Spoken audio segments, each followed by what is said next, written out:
Soft idli ఎలా తయారు చేయాలో చూద్దాం. బియ్యం మరియు మినప్పప్పు ప్రధాన పదార్థాలు.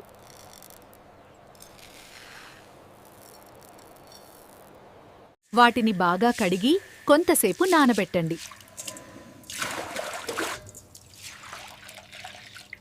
తర్వాత మిక్సీలో సాఫ్ట్గా గ్రైండ్ చేయండి.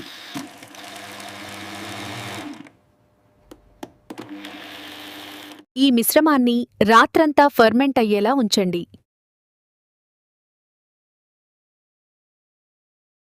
ఇడ్లీ ప్లేట్స్లో మిశ్రమాన్ని పోయండి.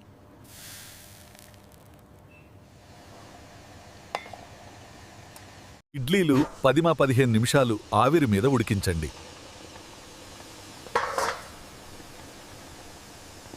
ఇప్పుడు సాఫ్ట్ మరియు టేస్టీ ఇడ్లీ రెడీ.